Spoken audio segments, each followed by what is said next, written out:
All right, welcome everybody to Cycle Jerks Podcast. I'm your host, Mike Stewart, joined today by my co-host, Chris Padamana. Chris, how you doing? Morning. How's everybody doing today? Yeah, good, good. And today we got a special guest, BMX Pro and world traveler, owner of One Place World, a fitness or a lifestyle and apparel brand. They make outdoor hammocks and hats and shirts and cool stuff. Check it out. Wow. But Ezequiel Helmreich joining us today on the podcast. How to do on that last name, Ezequiel? Thank you, Mike. Thanks, Chris. Thanks for the intro. So the last name is Yeah. pretty good. Pretty good. That was Okay. pretty good. Yeah. Yeah. Awesome. All right. So Ezequiel, I mentioned world traveler. These guys, they travel around and do BMX shows. They're currently in California, or actually, what Tahoe? Yeah, Lake Tahoe. Um, how long have you been doing these BMX tours? Well, this is just my third season, which is the second year. Oh, So okay. Danny got me in last year. Hmm.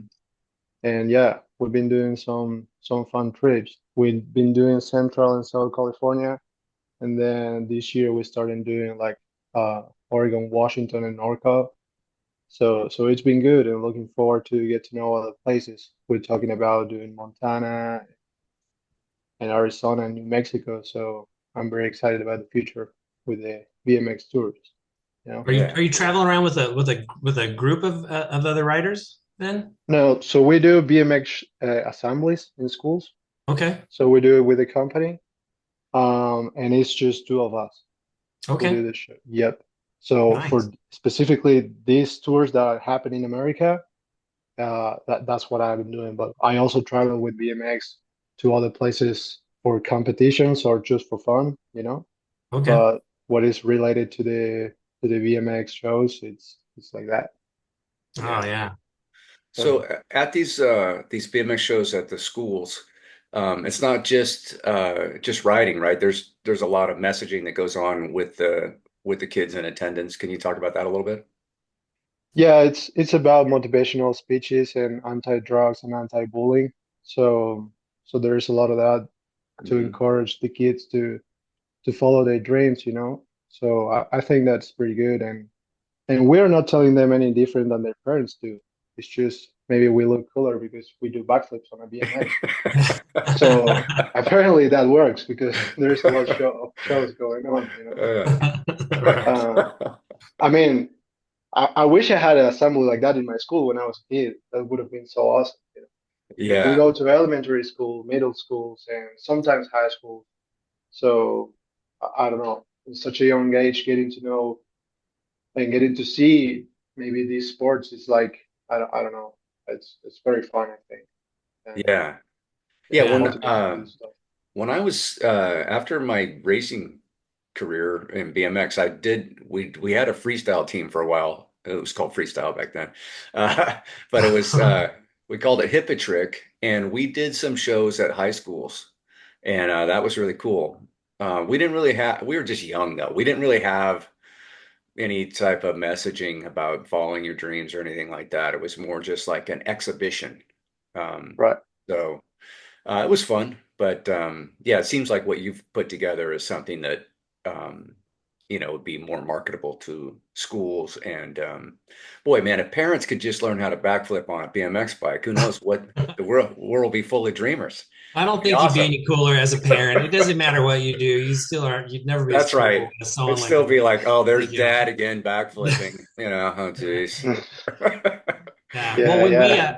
I used to have a retail store. I owned a bicycle resale store for 21 years, and we would on occasion have hire a BMX team, like kind of like what you're doing, Ezekiel, to do a show at our store, or we'd help put it on at a school, and it's always just so powerful Yeah, uh, to watch. Yeah, and the Yeah. kids are so attentive. It's really cool. It's engaging. yeah. Yeah, yeah, for sure. Like a ram, the tricks. Well, actually nowadays it's I mean, because of the internet, they are expecting double flips, Oh, right. 360 cords, 720s, you know, like it's insane, but we are in a 6 foot tall ramp, so it's like we cannot do double flips here, you know. Yeah. Right. But but it that happens especially with older crowds, such as maybe sometimes middle schoolers and high schoolers. Mostly, that they're, I don't know, asking for big tricks. Right. Uh, but at the end, they're all stoked, with the flip and 360 combos and stuff like that. Yeah. Yeah. Uh, yeah, yeah, that's cool. And you know what's insane that this in this country, the two of you guys have some sort of BMX background related. You said you have a BMX freestyle team, and you own your retail shop, you have a team too. That's so awesome. It's like the sport in here has a very long um, way. It started like, I don't know, maybe like 30 years ago in the 80s, I think. Yeah. So Even before then. Yeah. Yeah. yeah, Well, Yeah. that's well, what back home is like on the 90s, 2000s. So Well, that's it's what like, Mike and I were just talking last week, I think, and we were talking about, writers like Dave Mira. We remember watching as like X Games kind of exploded, and guys like Dave Mira kind of set things off. Yeah. What kind of influences did you have when you were starting out? well, for me, it was there's these two video games. One is the Dave Mira, the other one is the Matt Hoffman. Yep. It's the PlayStation 1 or 2, Yeah, Uh-huh. and that got me really stoked because you play the game, and when you achieve some goals, you get like a video part of the character that you play. Hmm. So I always wanted to get there so I can get to watch that video because where I was born and raised, we didn't have internet because I lived in the mountains. So I didn't get to go on YouTube and see the videos and stuff. Let alone I didn't know names or anything. Just the all I knew it was what's happening on the video game. right. Wow. So yeah, that was cool getting to achieve those things to see the videos. And then in my local town, there was two BMX riders, and they would dig jumps and stuff like that. And when I was going to middle school, we would stop by in the corner and watch them jump their jumps. Later on, my older brother got into that and started going to the jumps, and he told me like, "Hey, you should come." And at that time, I used to play tennis. So after tennis, I went to the jumps. I borrowed a bike, and pretty much I never went back again to play tennis, and actually started riding bikes. Yeah, Yeah. so it was pretty Yeah. much like that. I Yeah. think we all Nice. had similar stories. We were talking about it, how we all had an interest in maybe like baseball or something, and then we got introduced to the bike, and it was just like, see you later. It's a wrap. Yeah, Yep. and I don't know why it's like that. Why couldn't I just keep playing tennis and riding bikes? But no, I just fully went into bikes. I Right. didn't Yep. care anymore about the tennis racket. Well, you're Yeah. It's staring at two other people that did the same thing. So, Right. yeah, yeah. well, It's just yeah, it becomes your identity, that's like Yeah. that's how you want to be identified. Like, I'm a cyclist or I'm a whatever. So Yeah. So let's talk about you mentioned growing up. Were you born in Argentina? yeah. I was born in Argentina in a Hmm. town where only 10,000 people live in. Okay. And you lived And up in the mountains? yes, Okay. yes. Yeah, Yeah. actually, it was a perfect place, I think, to be born and raised. Yeah. Um, it's very nice. It's kind of like a German Argentinian town. So we had the Oktoberfest. Actually, this weekend was the Oktoberfest, oh wow. which to me it's a great weekend, And I Hmm. haven't been able to be there for like 2 3 years. But it's so much fun, and yeah, I Yeah. was there and always playing in the mountains, doing huts, and I don't know, going to rivers and stuff like that. I enjoyed so much my childhood. Yeah. And you mentioned your brother. Do you have how many siblings do you have? So now I have a bunch. I have five. My family is a little bit crazy. To explain how it is, because I have some brothers from this side and sisters from this side, and but we are five altogether. And Okay. then at that time we were only three. So my younger sister and my older brother. And my older brother, he always ride. I mean, we always were related to bikes or dirt bikes because my dad raced their motocross, Oh, okay. Oh. Hmm. and my brother would ride the mountain bike all the time, and he wouldn't like anything else. there was anything else that he would like. So so yeah, that's how he started doing downhill or mountain biking, and then he went to the jumps, and that was it. He stick to it, and he's Mhm. still riding nowadays on the 26. He's really good at that. Oh, And then and now I have a younger brother, which he's 9 years old, and he's raping. He's 16. We're all about the bikes. yeah. Yeah, That's yeah. nice. Yeah. So what did your parents do when you were growing up? Did your mom work or did your dad work? So my dad is from Austria. He went to Argentina, and he had a solar panel company. Okay. So that's what he was doing in town. And then my mother had cabins that we would rent for tourism. So that's Oh, what she did, you know. But yeah. they were separate. They were always separate, uh, Wh- which which I think that was good. When you say separate, what do you mean?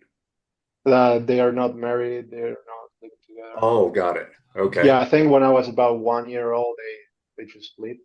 Okay. They broke up or whatever. Yeah. But yeah, I think and I was pretty much raised by my mother, you know, Okay. which I think is good because my dad is very, I don't know how to say, but traditional or something like that. And yeah, I like him. I see him very often, but if I can imagine myself growing up next to him, it would have been very tough. And Oh. I can see that sometimes with my younger brother, because he doesn't like BMX bikes. Can you imagine that? And three of his sons love riding and doing freestyle. So I don't know, it's crazy. Yeah. But I understand his background, so I don't blame him. Yeah. He So comes from that. your dad remarried or he's got a gal that Yep, he's having kids with? yep, Yeah, yeah, okay. yeah. Yeah. And that they've added two more. So are they quite a bit younger than you guys? Yes. So Yeah. one is 9 years old, and the other one, and my sister is 6. Six. Wow. Wow. Yeah, Yeah. yeah. It's crazy because I'm 28, and looking at them is like I don't know. It's like they are my brothers, but somehow they kind of feel my nephews, you know? Yeah, Right, right. right, yeah. Yeah. Yeah, that's crazy. And Yeah. then yeah, and then I have my sister from my mother. She's 24, and she has a daughter, which is my niece. And and yeah, and I gave her a bike for his 1 year old birthday, Uh-huh. and then I got her another one now for her 3 year old birthday, and she's loving it. She's all about the bikes. Oh, that's cool. Yeah, yeah, it's so Yeah. Yeah. great. And they all live in the same town, so it's just cool. Yeah. Well, it's pretty interesting to think that you come from this this small mountain town in Argentina, and then you watch some Dave Mura video and some Matt Hoffman, and then next thing you're out there at the dirt jumps, and now here you are all these years later as a professional traveling doing BMX shows. It's pretty remarkable, really, Oh, the yeah. It's amazing. power and reach of the video games, you know. Hmm. Yeah, right. Yeah, if you think about it, Yeah, it's I insane. remember that you brought up something that the kids all expect, to throw big tricks. That was something that when we had our team, no one knew anything about anything that we were doing. So that was a huge advantage for us because we could be nowhere near as skilled as you guys are today and just show up and start doing some pretty basic stuff on a bike, and people would just like I just remember these conversations with people where their mind was blown. Like you could walk on the front wheel, and people would be like, "Oh, how do you do that? It's so crazy." You know, it's like, by today's standard, it's laughable. Some of the tricks that we were calling tricks, they're not even really tricks. But yeah, so yeah, I could see how the video games, because I remember also when my son, he was really little, and we had the Dave Mura game. We had Tony. We played a lot of Tony Hawk, but we had Dave Mura also, and the Matt Hoffman one. But Dave Mura was in the regular rotation, and I remember I was working for GT Bicycles at the time, and we had the GT Air Show come to Livermore, and it was like Kevin Robinson and Mikey Aiken. I mean, so haunch riders, Yeah. and Well, Kevin Robinson was there too. Yeah. oh yeah, yeah, and it was like. I just remember afterwards talking to him. He goes, "Well, he didn't even do it. I could totally do a flip whip."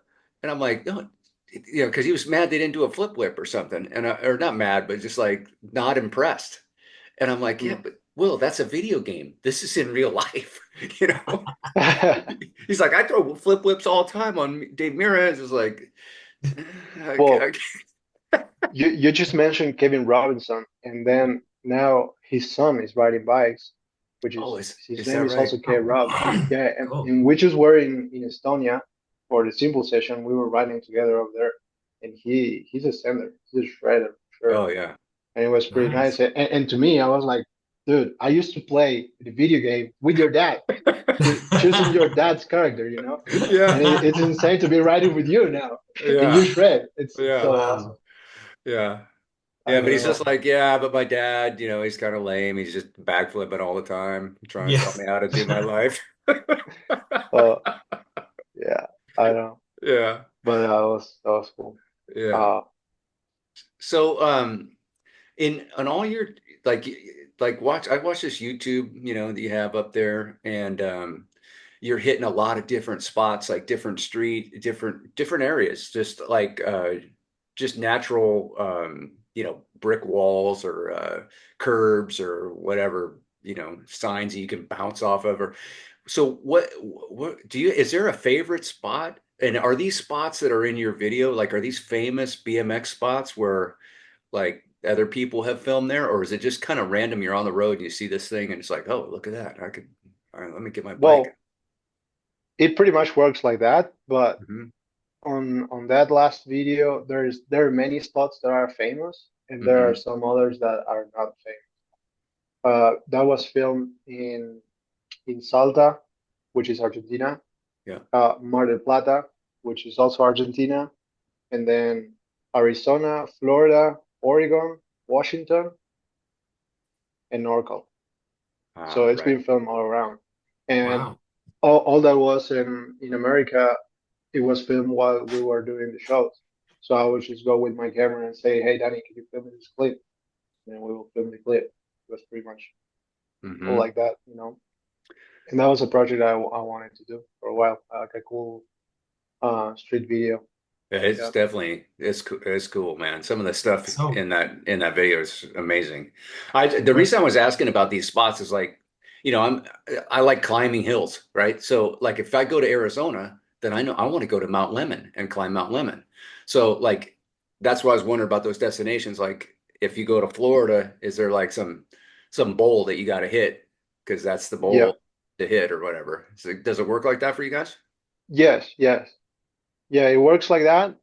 But in this case, it was kind of like on the go. Like we Hmm. were here, and Danny knows a lot about the spots over here because he's been around for a long time. Yeah. And he would say, "Oh, there's a very cool bowl here." Okay, we go to the bowl. Eventually, we got a clip, and then sometimes we were just on the road, even in Livermore, and then we stop. Oh, look at that spot. We do something over there. Yeah. And this one time we were in Sacramento at the Capitol building or something like that. Hmm. And then there's a very famous spot over there, and then we got a cool clip over there. That's a famous one. We just randomly kind of stopped by. Hmm. So yeah, it was cool, and I gotta say, like the spots over here are perfect. I feel like there's a skater or BMX in the architecture of the city, because it cannot be just so perfect. Yeah, no, it's crazy. Yeah, and yet they'll try to, they'll put these little metal plates up to like Right. make it so that you can't, even though they build like this structure where it's like, oh my gosh, that what a amazing feature that would be, and then they put these stupid plates in there. Yeah, yeah, they're doing that lately, but I Yeah, don't know. Even though there's still so many rideable spots, and if you really want to ride a spot, you can always go cut them, yeah, which yeah. which I don't do because I'm foreign. I don't Of want to get in course not. trouble, but my friends do, you know. Yeah, yeah, yeah, Uh, definitely. That's yeah, yeah. It's definitely on the podcast. You definitely never do that. No. Right. Uh-huh. Yeah. So, man, okay. Well, so how did you now you've mentioned Danny a couple times on the podcast, so we should clarify it's Danny Josa, and Danny was a he's a guest of the podcast, and that's how I met you, Ezequiel, because Danny and I have known each other for years, and when he's in California, he's always stopping by the house, and sometimes he stays with us, and other times he just comes by for a great chat, and he's a lot of fun, as are you. So how did you guys meet? So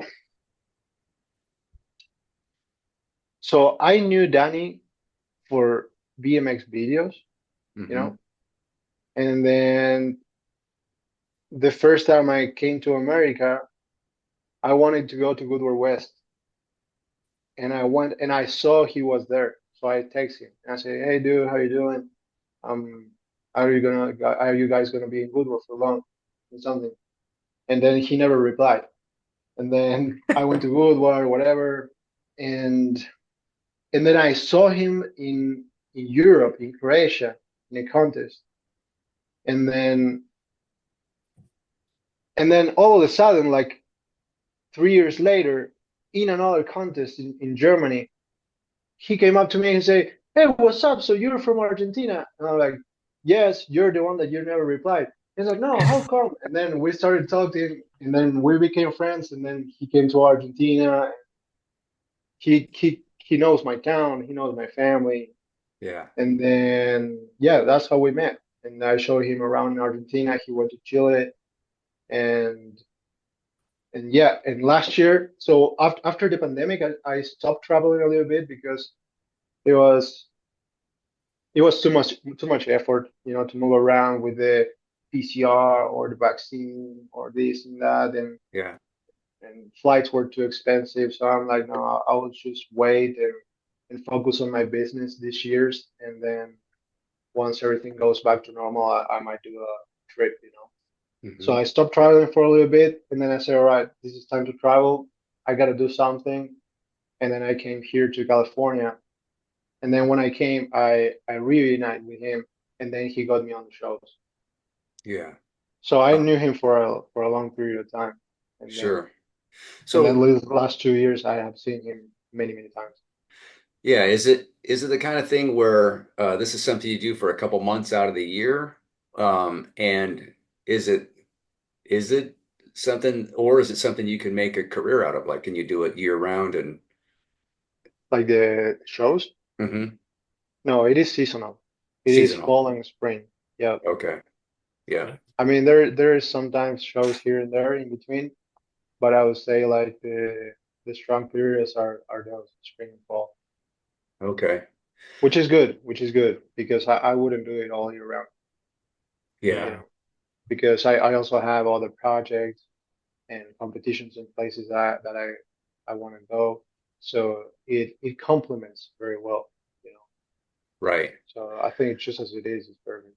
That's cool. Yeah. Something Yeah. totally different, for a few months out of the year and then get back to running your business or whatever else you want Right. to do, contests, etc. Yeah. Yes. Yeah. Yeah. What I have some video projects that I want to do. So in the mountains, I want to do like a very cool spot and do something like that. So we'll that's one of my plans for 2025. Okay. Yeah. So I was going to ask you about the videos. So when you like that YouTube video, are you doing the editing on this stuff yourself, or do you have somebody that does that for you? Yes. Yeah. Yeah. So that one is edited by my friend Coca.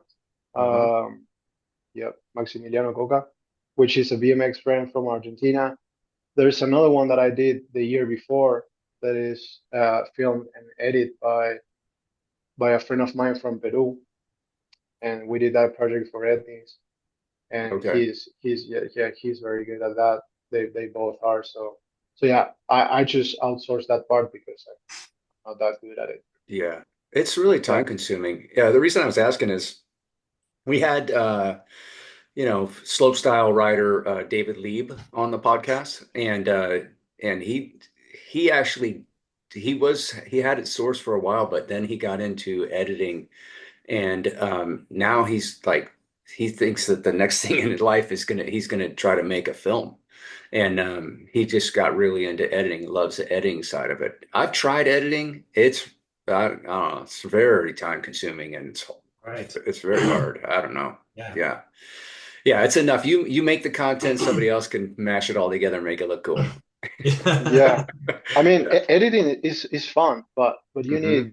you need many things. I mean, you need tools, you need Yeah. knowledge, you need time, Yeah.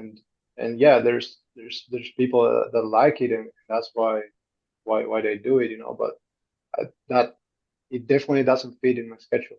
You know, I have so many things going on that that I can't, and I cannot do it as good as they do. So it happened to me that on what was it, 2021, I think. I went to Brazil, I filmed a bunch of footage, and then I edited myself. I posted, and then I realized that I wasted all that content because the editor was shit. And I was like, no, man, I have really good clips here. I should have gave it to someone else to edit it because I did it almost. So, Yeah. so yeah, after that, I say, okay, I film, but I don't edit. I Yeah. edit Lesson someone else to learned. make it look cooler. Yeah. Yeah, Yeah. It's hard work, man. Last time I tried to edit, I was like sweating. I'm like, this is not this is not my Yeah. wheelhouse. yeah, Yeah, that's me every week. So I did these podcasts. It's like, damn it. And I don't yeah. really do much, but all right. So let's talk about One Place World. So when did Yeah. you're the founder and the owner of One Place World? What was the inspiration for that? So there were two things. So when I was 18, I tore my LCA, and then I was writing for Fox at that time, for Fox Argentina. And Hmm. then I realized how the sponsors don't care about you when you get injured, you know? Hmm. So at that time, I wanted to be like full professional, full-time BMX. And then I realized that I felt let down, you know? And and then I said, okay, I cannot just rely on ride bikes because you can be on the top, but then you get injured and then you go to the bottom, you know? Yeah. So that was part of it. And the other part was that we live a very cool lifestyle where I grew up. And then like maybe we can do something related to this and inspire others and do something for ourselves, you know, and don't depend on other people such as sponsors, you know. So I Hmm. think those two things was my engine to start doing something. And also I was randomly in Buenos Aires in this course of this guy that it was about entrepreneurship, and and that lesson was really good and really inspired me, which is about how to do a business model and the 9 points that you have to solve. So I came back home, and then I went to my best friend's house that is not a BMX rider, and I said, dude, we gotta do something. Then we he came up with the idea of the hammocks. So we started doing the hammocks and photos and in the community, you know, with all our friends and stuff like that. And then we took it very chill for, I would say, like 4 years or something, because I was still like writing full time, but but but making the photos and making hammocks and stuff. And then on the 2020, uh, I I associated with other two guys, and then we really got into it and say, okay, let's make it work. And then on the 2020, we put a lot of work in it and start rolling. So now we have like 10 people working for us, and we can make a living out of that in Argentina. And we have a bunch of Nice. products. So it's good and Yeah. entertaining for sure. You know, Yeah. there's so much, so many things to do within the company. I bet. So Yeah. Yeah. so it's three owners now, is that right? Yeah. Yeah. Yeah. We're three. Okay. So one of us is a friend of mine from the childhood. He's from New Zealand, and he used to live in Argentina temporarily because he traveled full time with his mother and sister while he was growing up. But they always stopped in my town because there is a Waldorf school. I don't know if you ever heard about that. Mm-mm. What is that? Okay, um, it's like an alternative type of school. It's more related to art and to outdoor and a different kind of teaching. So yeah, That so sounds great. music. yeah, art is great. It's a lot more um, custom to each student. Hmm. What are the needs and strengths and weakness and how to help every kid. So it's really good. Yeah. So they liked the town and they stopped by. So we were archie enemies, when we were growing up. And then when we were teenagers, we became best friends. And yeah, so then I involved him on the project. And then years later, I met another friend that helped me while we were doing just the hammocks. And then I involved him to do all the production part of the what is regarded to clothing. So yeah, Yeah. so we're So, three. so you guys actually manufacture the stuff or do you source it? So we manufacture. I mean, we design, but we manufacture everything in Córdoba, Argentina. So Rai is sales, uh, Juli is production, and myself, I'm like um, business management and well, the whole image of the brand. And then my girlfriend works in all the designs and the image on Instagram and stuff like that. Oh, okay. So yeah, we buy the fabric, and then we we do it. We send it to a manufacturer in Córdoba. I mean, we have many, because depending what the product is, it's like Yeah. hammocks is on one side, shirts on another side, and it goes to different places. Hats as well. Hats is one of the best products we have. Making a Yeah. hat is very hard to make a good hat. Hmm. Yeah. And then we have a good one. So we are known for that. Yeah, that's really cool. You manufacture. I mean, a lot of, hats, a lot of people like the hat I'm wearing, right? A lot of people just source a hat from one of the hat manufacturers and then embroider it and then that's their hat. But to actually make a hat, that's pretty cool. And Yeah. it's all in Argentina. So how many people would you say? So are you subcontracting this, like, or do you actually employ the manufacturers, like the people that are So the manufacturing everything? manufacturers are outsourced, Okay, right. Yep. and we have some manufacturers that are exclusive to us, and some manufacturers that work for many brands. But nowadays, most of them are exclusive to us. Got And it. then what we hire, what we employ is the people that do the orders, that quality control, stock, uh, attention, like retail, Instagram, accountants, um, business management, taxes, what else? And sales. We have two people in sales too. Okay. So yeah. Yeah. So, So, so we call it like intern, and some of them are extern, right. So how many total internal employees do you have? like 10. Okay. Yeah. So Yep. still pretty And tight knit operation there. Still pretty small, but yeah, yeah, yeah. yeah, yeah.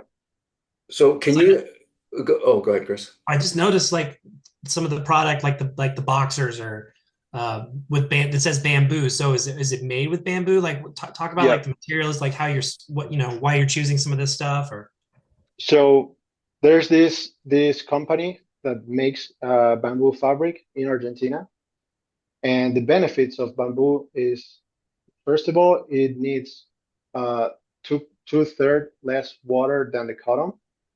oh. Second of all, is anti-allergenic, so it's super soft. So for people that have like um, trouble with the skin, it's a very good option. And also it has like UV protection. It's insane. Like the properties of the bamboo, it's unbelievable. Actually, this that I'm wearing now is bamboo as well, but it's like a thicker one. So that's why it's like a sweater, Okay. and it's a hit. Like yeah, like bamboo, Australian hats, and the hammocks is like our top three things. And people love the bamboo, and we are pretty much the only company that does things with bamboo in Argentina. So There's is some most more. of the product made with bamboo then? No, we have a bamboo line. With the Bamboo line, okay. bamboo, we have long sleeve shirts, short sleeve shirts. These that I'm wearing, that we call it the comfy thing, because it's like with the pant as well. So for being home, it's so comfortable. the boxers, and now we have female underwear as well. Okay. So yeah, and it's doing great. Like the people love it. It happens many times that someone just buy the 3 pack boxer, they get it, and then he comes back and buy 10 or 15. It happened many times. No Well, kidding. I People already love have a shopping cart going, so it. I Yeah, was going through it. I'm like, oh yeah, some underwear. yeah, nice. And you ship worldwide, right? So even though you're based in No, Argentina? no, yeah, we're based in Argentina, but we're fearing the worldwide thing. Yep, Yeah. it's a thing, the shipping, because yeah, Argentina has certain policies with the things that come in and that come out. So we are working on that, you Oh, Okay. know. okay. So Yeah. when you're selling individual stuff, it's I don't know, it's different than when you sell like to a customer that buys you for their shop, and it's a big thing, you know. Yeah. It's exportation, you know. So we gotta be careful. Well, not well, aware of which countries we're selling, because some countries has policies of importation as well. Whether in this case the United States is open, so if you buy it, you're gonna straight have it on your door next week, you know. But there are some other countries that will go through customs, you know, and you probably have to pay tax on that. So we gotta be very specific to where we're gonna send, because we don't want to sell something, let's say it gets to Brazil, gets stuck in custom, and the person doesn't want to pay the taxes, so it just get there, and we offer a refund, you know, full refund always. Yeah. And then in that case, we can lose the package and the money because we got to do the refund. So Yeah. we're working on that, you know. So we're Yeah. hoping by the end of this year we will have that sorted out. So All yeah, right. And so do you it's have, you mentioned like if you sold to a customer, like a retail chain or something, right? Like where you're shipping a bulk of items to a place to do a display in their store. Do you have any retail stores in the United States or elsewhere? not in the United States, but yes, in Argentina. Like we have Okay. one or two. But it's incredible how our business is like full e-commerce, Yeah. like straight retail. Like Yeah. we have, like I say, in Patagonia, we have a good shop that buys from us, but then the people just come to us, Yeah. and it's good. I Well, like both, anyways. You know, it's like two different models of and cost as well. You know? Selling yeah. retail has a cost. Selling wholesale has a cost. Yeah. That's one of the things you mentioned, writing for Fox. And, I was in retail also long ago. And one of the things, uh, when I first became a rep, I was repping for Boss BMX. They were one of the lines that I had, Yeah.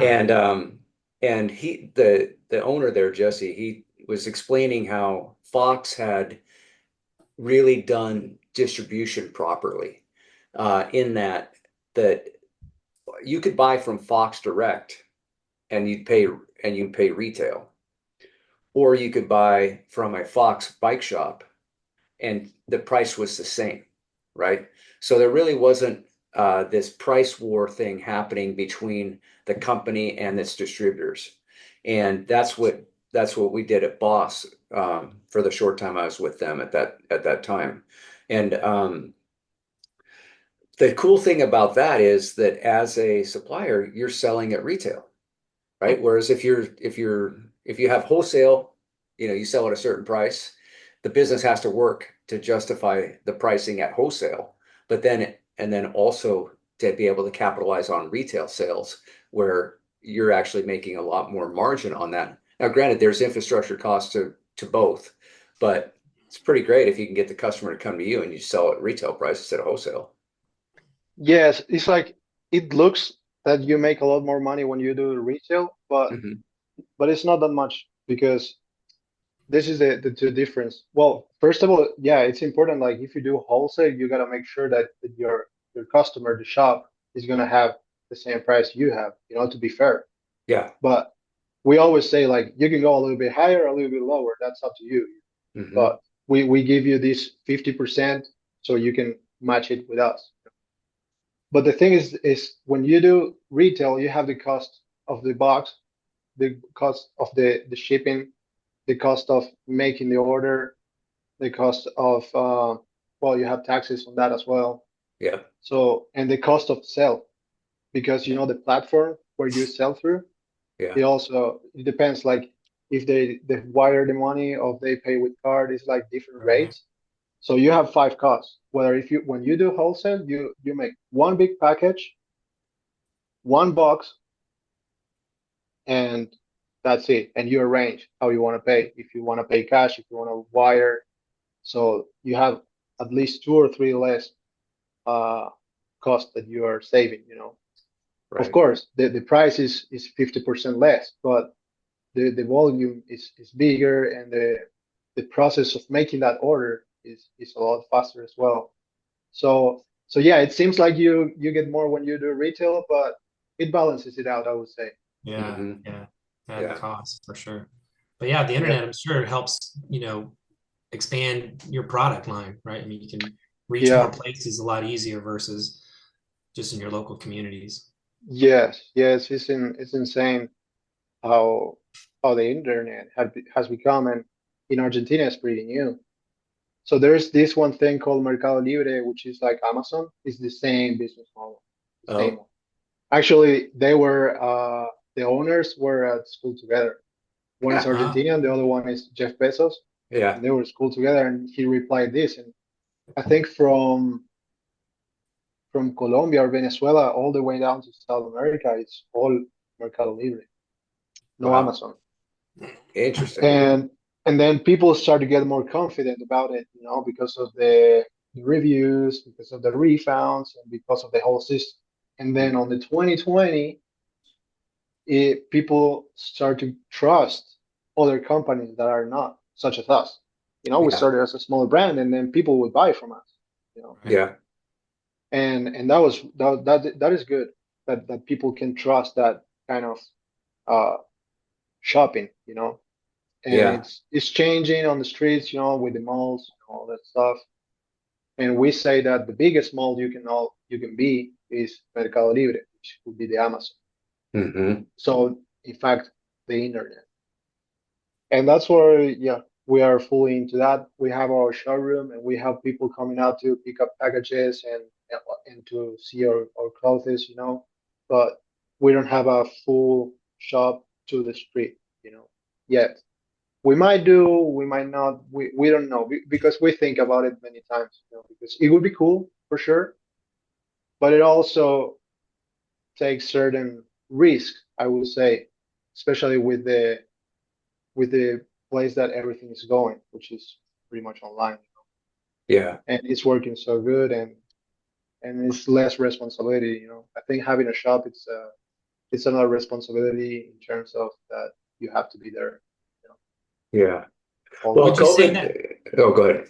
I was going to say, would you say that your writing career helped you launch your one place?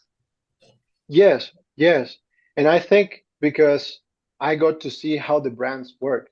So when I was Hmm. writing for Fox, I would take a lot of advice from, you know, because I was starting already, and and yeah, I would see how they moved and stuff like that. Hmm. And I've seen brands coming and going. So I think so, yeah. And maybe a few sales. I'm not gonna say that most of the sales are because of me, because it's not true. Hmm. It's because of the business itself. And but yeah, definitely I have learned something through Yeah. BMX. I just like how, we all started off with the love of the bike, and that helped catapult us into something else, whether it's still bike related or in your case into one place world. It's Yeah. always nice to see how that can just kind of help elevate you. Yeah, What? and compliments as well. You know, like I I I enjoy doing it because I started, like I say, like trying to do something related with the lifestyle we have, which is being outdoors and Right. do stuff outside, you know, enjoying being outside. It's like we promote an active life more related to nature. Right. Yeah. So it's fun to do because when we have to do shootings and stuff, we gotta go to the mountains. and Yeah. take cool photos and be in a cool place and having a good day. So it's nice and be related with other people that dig the same vibe as well. So like with the community we have, I love it. I love the friends and that compose one place, in which some of them ride BMX. For example, we have two employees that ride BMX, and we have like one rider that he was with me from the beginning, and then we have another two that do quad skating, which are girls, quad skating, Uh-huh. roller Yep. skating, but freestyle. And then we have other people that are more related to the music or to other stuff, but we all get together and it's nice. It's a very nice work environment, I would say. Good. Like Yeah. this Everybody small should have a team of hammock. 20 they do. Everyone should have a hammock in their car. I'm in Florida. I Yeah, have yeah, hammocks in both my yeah. cars, just like ready to go. Yeah, Yeah. yeah, well, yeah, or the hats. But it's crazy. It's a hammock lifestyle. Okay, so let's talk about the brand name because like I have I love the name personally. I think Yeah. it's a really cool name, and I think it's like very inviting and inclusionary. You know what I mean? Like I don't know. But can you talk about your inspiration for the name?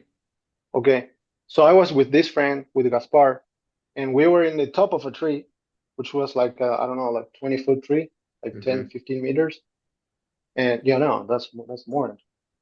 And then we were talking about stuff, and we spent a cool weekend and with the whole idea, and then he left and he draw uh, a a tree, and down there it said one place.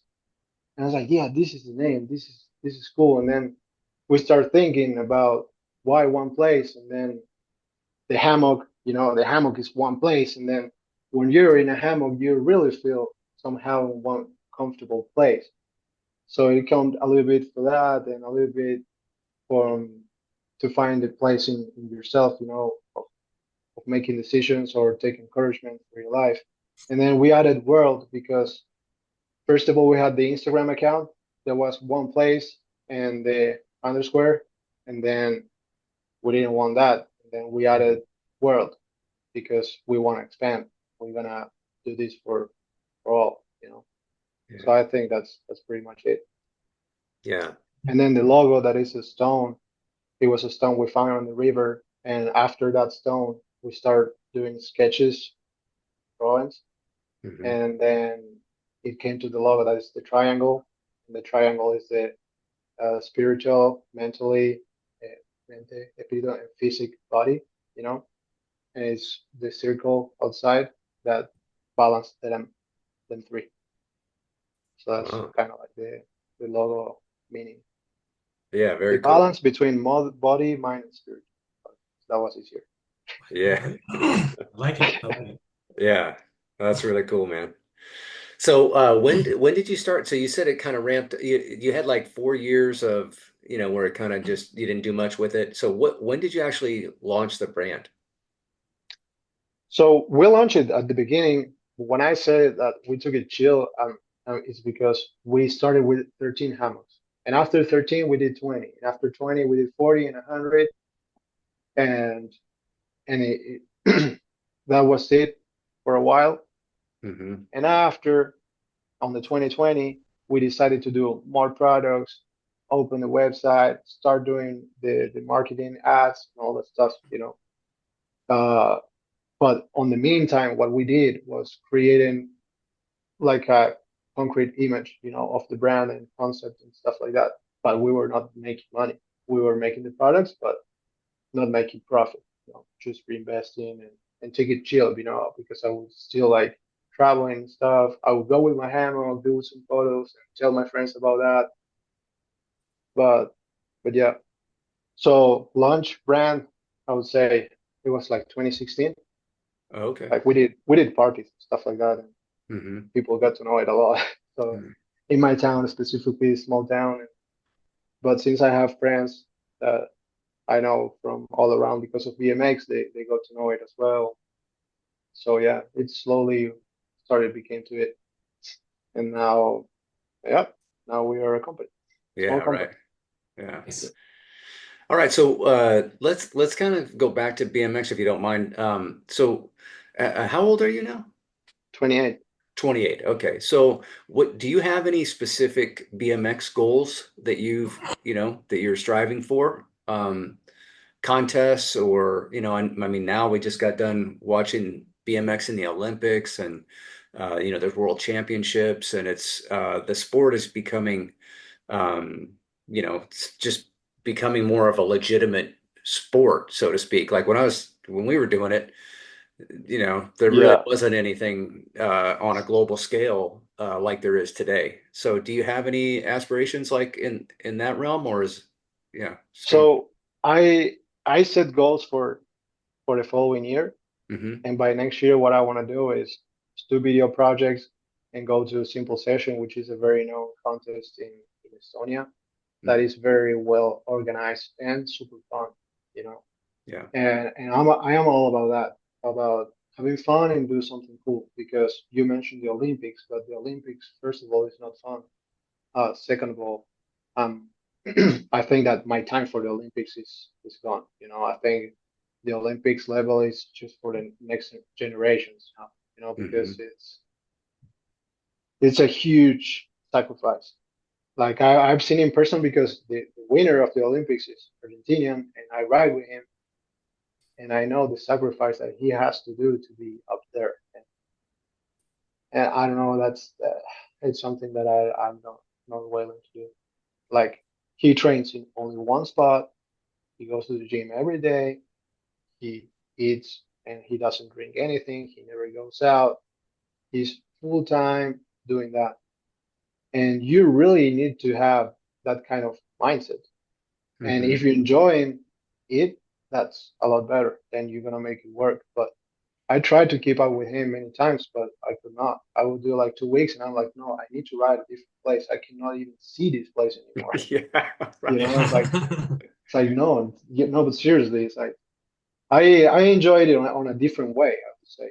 I like riding straight. I like riding dirt in the park, and I like being with different kind of friends. And I like to do videos and go to certain smaller, bigger events, uh, and and enjoy it. And all that routine, it's like it takes you out of the of the athlete routine. What's hmm it's called? Yeah, high performance of the high performance. Yeah, And that's right. what Olympic is. It's the highest performance ever. You're gonna be a hmm machine. Right. And yeah, I really appreciate the dudes that do that, but no, that's not me. There's new kids, and well, I say kids, but they're like 21 years old, Yeah. and they can do it. One of them works with us in one place. Oh, So the one place house is around the corner of the Olympic Park. So they come with us, they work, and then they go train. And then now they have the Pan American Games in Chile on November. So he's going, and yeah, so we support him a lot, and we believe in him. There's yeah. two kids in Argentina that I think they could be very good at that. Well, I like what you said about them being a machine because, granted, my experience was limited and it was long ago, right? But when you watch the park contests, it's just insane. It's like there might be like just to pull one of those tricks would be amazing. And then it's like they do one thing that's just like, and then followed by another one, and then followed by another one. It was just like, geez, what am I even watching here? It's so Yeah, insane, you yeah, know? yeah. Yeah. Right. It Yeah. is. So, yeah, it's just one banger after another. It was super exciting to watch. But I could see what you're talking about in terms of lifestyle and, um, you got to mix in a little fun. I'm sure those guys are having fun, but you have to be wired a certain way to, like you were saying, about going to the gym every single day and just banging it out, and being driven like that. It comes at it's a big sacrifice in terms of Right. your experiences. you're just tunnel vision on this thing. Uh, Exactly. yeah. Tunnel So vision. Yeah. yeah. Yeah. So how so since you've been doing BMX, how many countries have you been to? About 14 or 15, something like that. Yeah. Okay. Yeah. Yeah. So in South America, I did a few, then Europe, I did a few, and Southeast Asia, Australia, United States, Mexico. So Hmm. altogether, it's about 14. Yeah. Do you have a place that stands out? Like I'm sure Yeah, they all Australia. have Australia, Australia? yeah. Yeah, okay. Yes, Australia, it was very special to me. Hmm. Nice. Like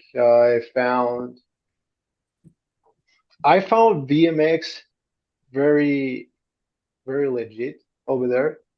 Like a Hmm. bunch of people just doing it for the fun, you know. Hmm. And they're amazing riders, but they are not craving fame, not craving brand support, anything. So they are just doing it for the essence of BMX, and that was so awesome. Let alone the parks are amazing, and they're all in nature spots, either next to the beautiful beach or in the middle of the bush and stuff like that. And I just dig that vibe so much. So yeah, Australia is definitely a place that stands out from all the places that I've been. And I was thinking yesterday that I haven't been there in 7 years. I'm like, why? If I like that place so much, why didn't I come again? I mean, Yeah. of course it's because it's far away, but Yeah. but I should do it, yeah. So probably next year gonna be the year. Yep. Yeah. Okay. Do you have a Yeah. favorite like discipline? Like park or dirt or street or what? Like So what's your yeah. favorite? So I would say wooden park. Full wood, like floor wood, Okay. and then the ramps out of wood because it is it is a lot softer for your body.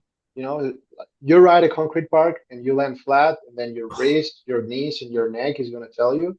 Hmm. Whether for wooden ramps, it's a lot more softer and comfortable and fun.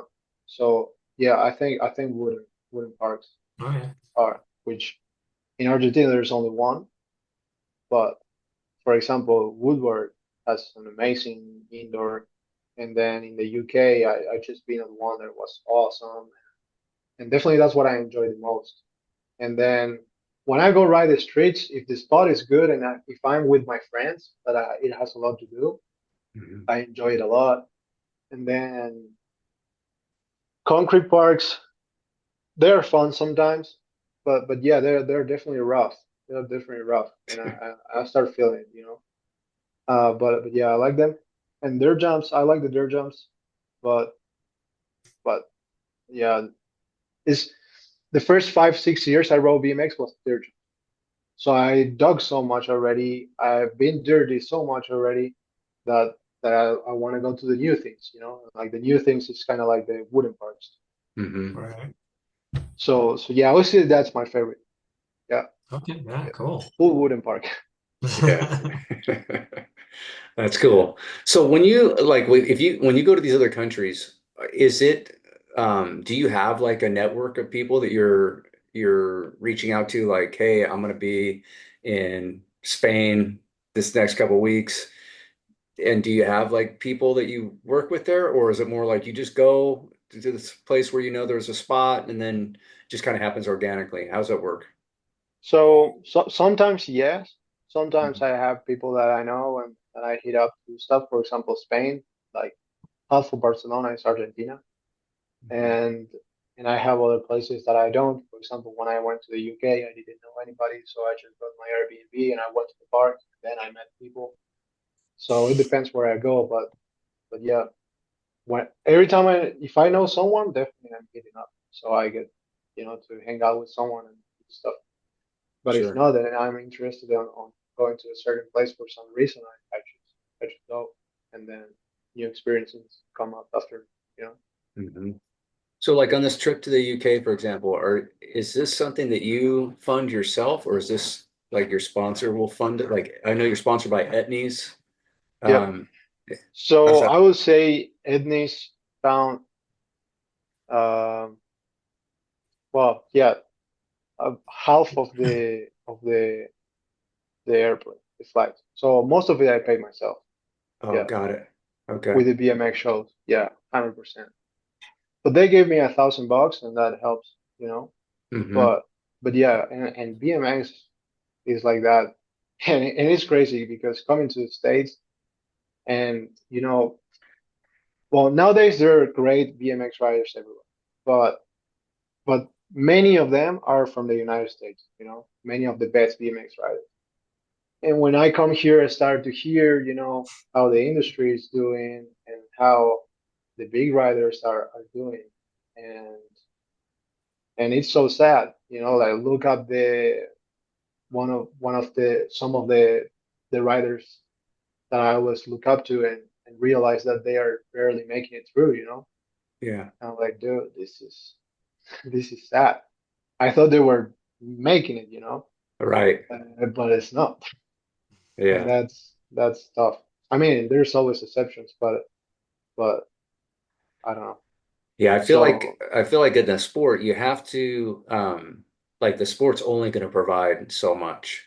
And then it really becomes kind of like on you as the athlete to secure other sponsorship outside of the bicycle business is how it seems like the most successful riders will get like an energy drink or a whatever. They'll get some other companies to kind of bolster and then they can go longer in their career because they're supported at a higher level. Um, yeah, yeah, it's definitely you got to have a multi-pronged approach to really make it work, I think, and also cost of living here is really high, so that yeah, makes it yeah, challenging yeah, as well. yeah. But anyway, if you are on an energy drink, like the budget of an energy drink here to the energy drink in Argentina is always different. Yeah. For example, I have a friend of mine that rides for Red Bull, and I know what he gets paid is not the same that a Red Bull rider here in the States. You know, Oh, got it's it. still good, Right. but Right. yeah, it just changes too. And makes sense because the cost of living in Argentina is like 5 times less than here.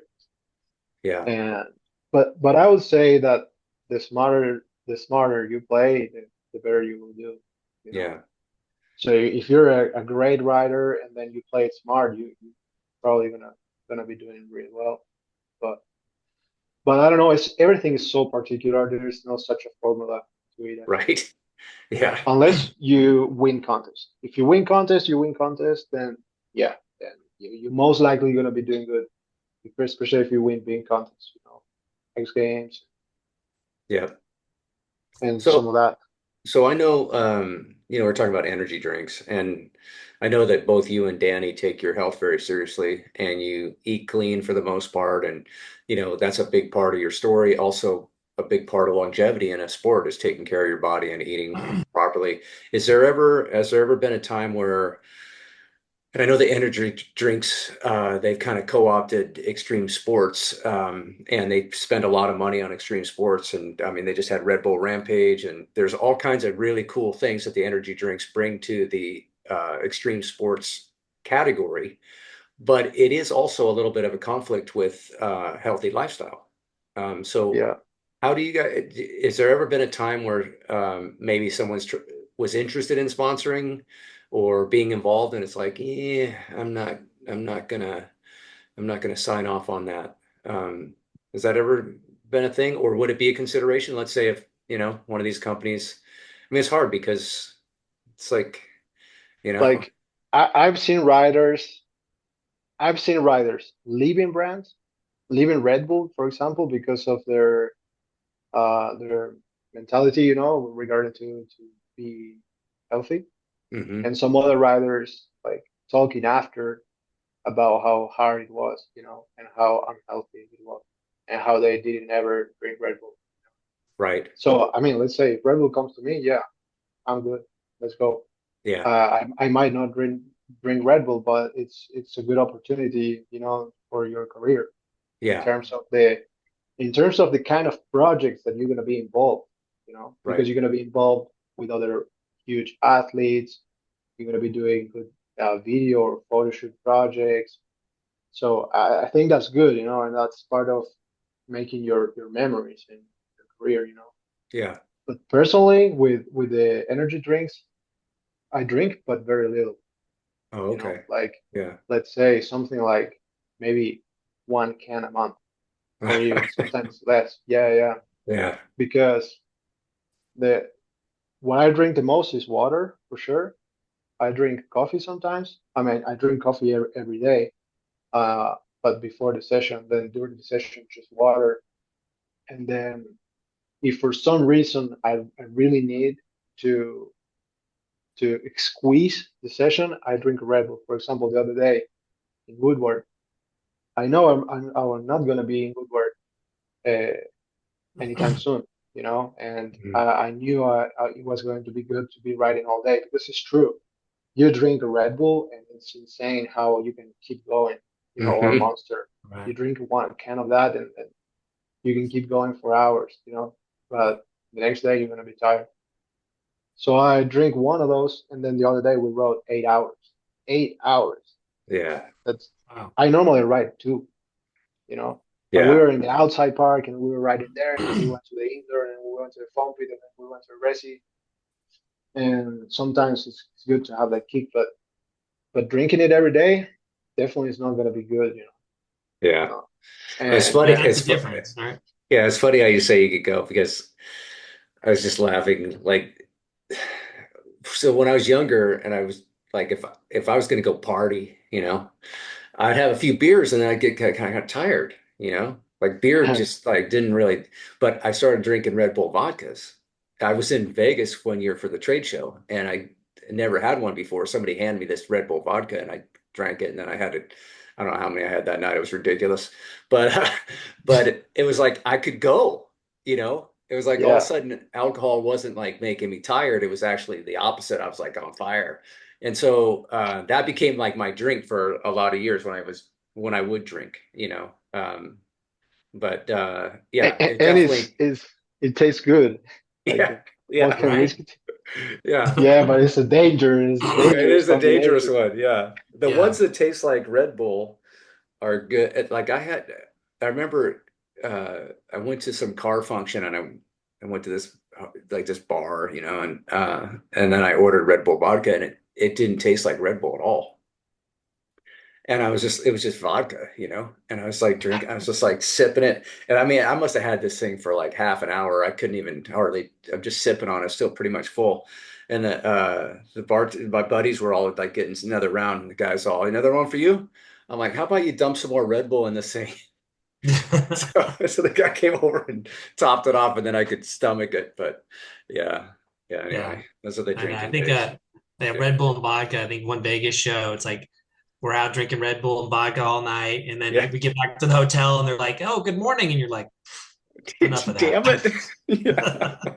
Yeah. Enough of that." Uh-huh. Yeah. Yeah, Yeah. So, yeah. so on the road, do you ever get caught up in this, caught up in situations like that where it's like two, three, four, maybe, all-nighters, or are you guys pretty straight and narrow? To go out?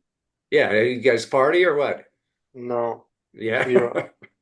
Yeah. That's also one of the things that I like when I come here because I don't drink, I don't anything because Danny doesn't do anything.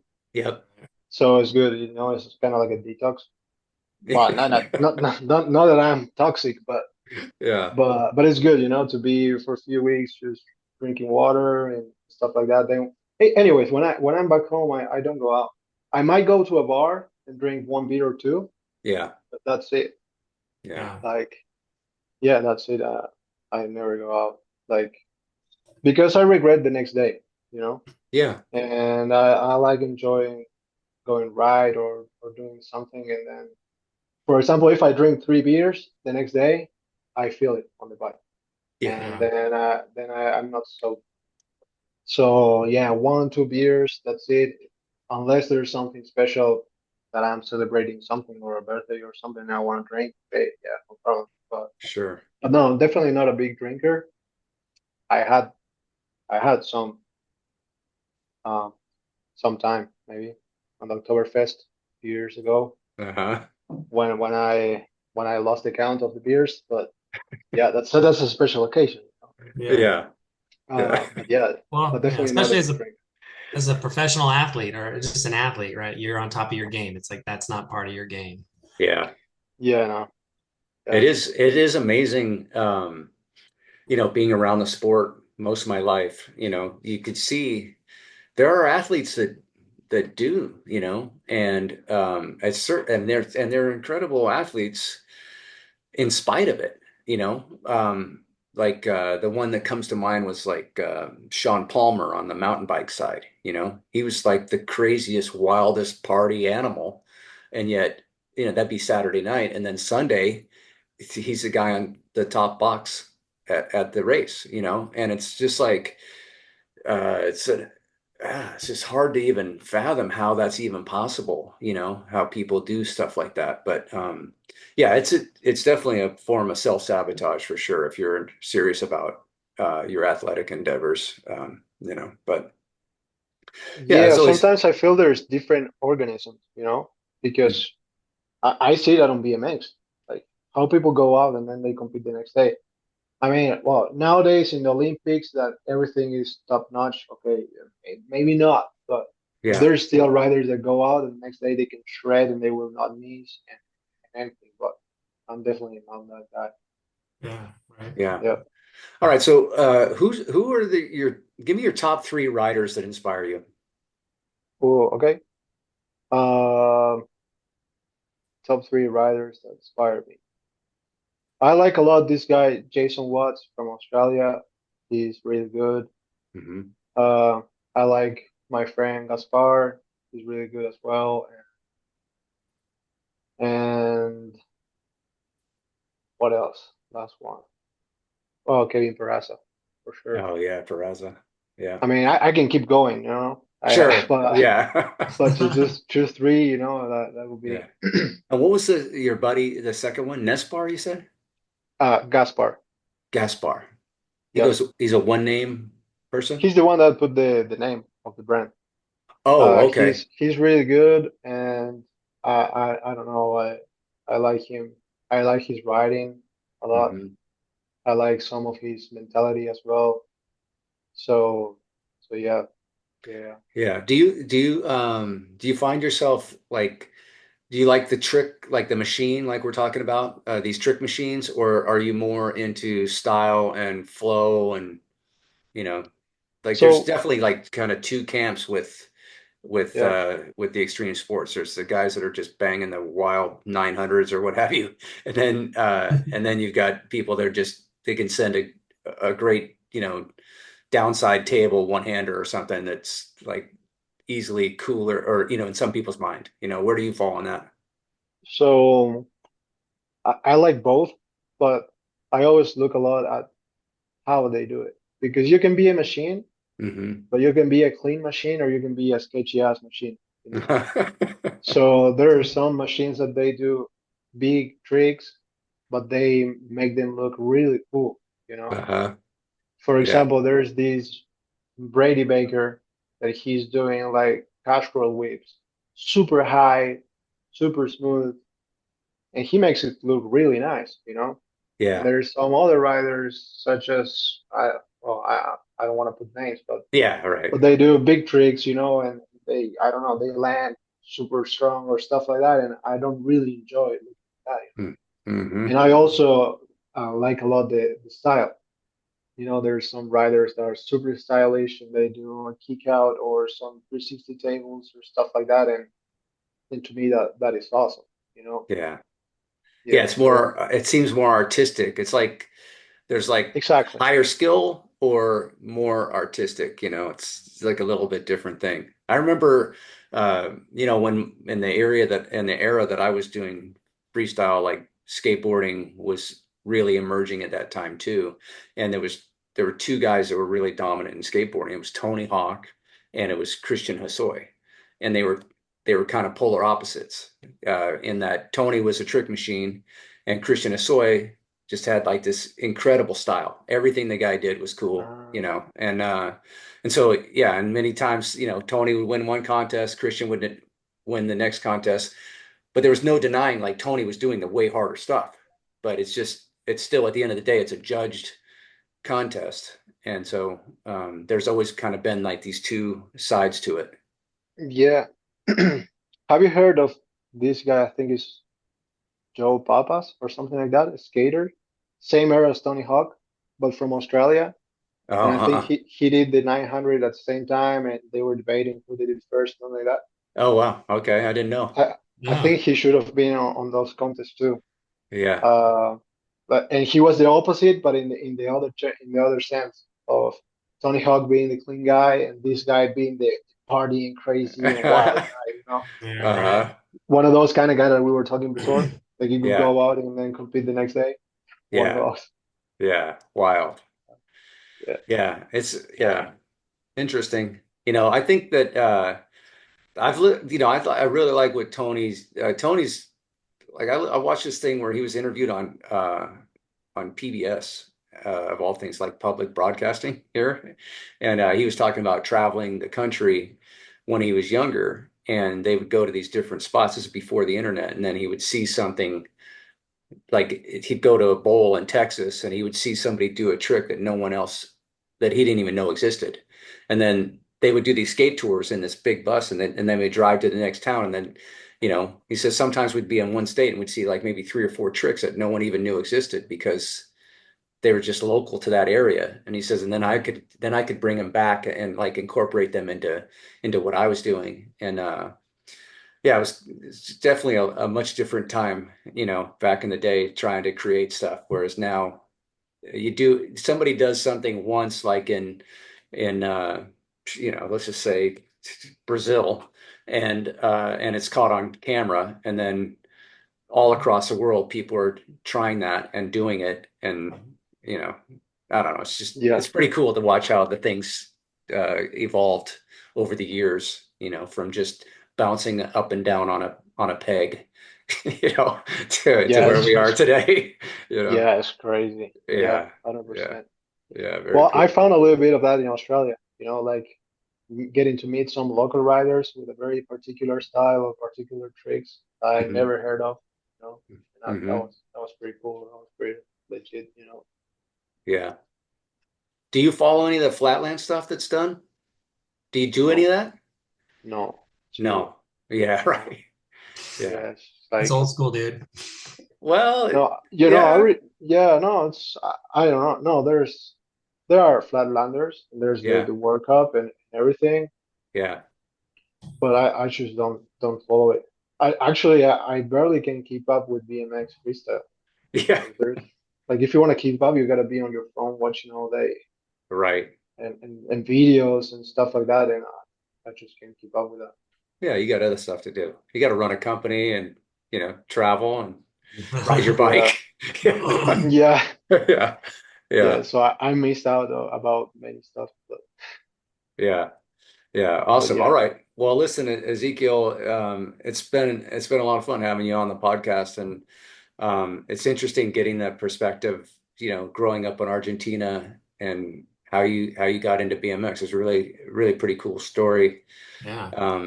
Yeah. So yeah, yeah. Chris, do you have anything here before we let Ezekiel go get on his Yeah, BMX no, I'm bike? just it's always exciting to see, like I said earlier, someone who's used the bike to just elevate themselves, and now you're traveling the world, you've got a company, it's a great story, and I'm Yeah, glad that we were able to meet with you today. yeah, thank you guys. It was super fun as well. Thank you, Chris. Thank you, Mike. It was great to share yeah. some stories and hear your stories as well. So Awesome. All I right, appreciate it. Ezekiel. Well, listen, we wish you nothing but the best for future success with both Yeah. BMX and your company. And so, if somebody wants to, follow along with your story, what's the best way? I know you have an Instagram, you got some stuff on YouTube, and then obviously you have your company, One Place World. Can you share that? Yes, yes, you guys can check One Place World in Instagram and yeah. Oh, my Instagram is my name and my last name, which is very hard. So it would be Helmreich. So I share pretty much all my stuff in there. Yeah, yeah. It's So if you can easy. find me, you'll find me. Yeah, right. Yeah. Good All luck right. trying to Definitely find put me. some links in there. Uh, yeah, I think it's Eze Hemrick, right? That's right. Yeah. Yeah, okay. All right. Well, we'll post it in the note on the podcast so people can Yeah. find it easily. But yeah, Thanks, just man. good stuff, man. Yep. Thanks so Yeah. All much. right. Thank you See all you for soon. All listening. right. Yep. Good chatting Bye-bye. with you. Bye bye. Thank Cheers. you.